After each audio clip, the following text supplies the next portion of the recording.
વર્ષના પ્રથમ સૂર્યગ્રહણ પર આ 5 જાતકોના ભાગ્ય ચમકશે, ધન લાભના યોગ બનશે અને પદ અને પ્રતિષ્ઠામાં વધારો થશે. આ વર્ષનું પ્રથમ સૂર્યગ્રહણ 8 એપ્રિલ એટલે કે ચૈત્ર મહિનાની અમાસ પર લાગી રહ્યું છે અને અમાસ પર લાગનાર ગ્રહણ ખૂબ જ ખાસ રહેવાનું છે, પરંતુ તે ભારતમાં જોવા નહીં મળે અને તેનું સૂતક કાળ પણ માનવામાં નહીં આવે. જ્યારે સૂર્ય અને પૃથ્વીની વચ્ચે ચંદ્ર આવે તો સૂર્યની ચમકતી સપાટી ચંદ્રના કારણે જોવા મળતી નથી અને તેના કારણે સૂર્ય ઢકાઈ જાય છે અને આ સ્થિતિને સૂર્યગ્રહણ કહેવાય છે.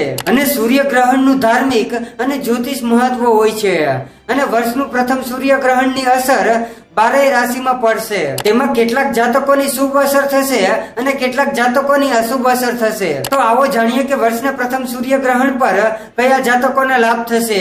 તે પહેલા આ વિડીયોને લાઈક કરી દીજો, અમારી ચેનલમાં નવો હોય તો તેને સબસ્ક્રાઇબ કરી દીજો અને કમેન્ટમાં જય માતાજી લખી દેજો. મેષ રાશિ. શિક્ષણ ક્ષેત્ર સાથે જોડાયેલા લોકો માટે આ સમય વરદાન સમાન હોય છે અને આ સમયમાં શત્રુ પર વિજય પ્રાપ્ત કરશો. ધાર્મિક અને આધ્યાત્મિક કાર્યોમાં સામેલ થવાની તક મળશે અને આ સમયમાં બીમારીથી છુટકારો મળશે. માન સન્માન અને પદ અને પ્રતિષ્ઠામાં વધારો થશે અને આર્થિક પક્ષ મજબૂત થશે. હવે જોઈએ મિથુન રાશિ. નોકરી સંબંધિત શુભ સમાચાર મળી શકે છે અને આવકમાં વધારો થવાથી પૈસાની મુશ્કેલીઓ દૂર રહેશે. જીવન સાથી સાથે સમય પસાર કરશે અને લગ્ન જીવન સુખીમય રહેશે. અને શિક્ષણ ક્ષેત્ર સાથે જોડાયેલા લોકો માટે આ સારો સમય છે.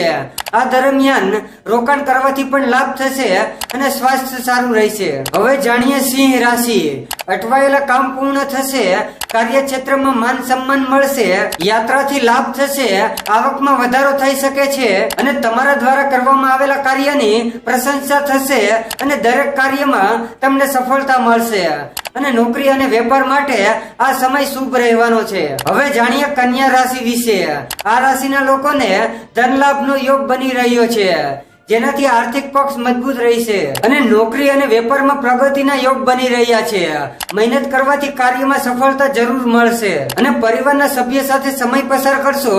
નવું વાહન અથવા તો નવું મકાન ખરીદી શકો છો અને દાંપત્ય જીવન સુખીમય રહેશે અને શુભ પરિણામ મળશે. હવે જાણીએ ધન રાશિ.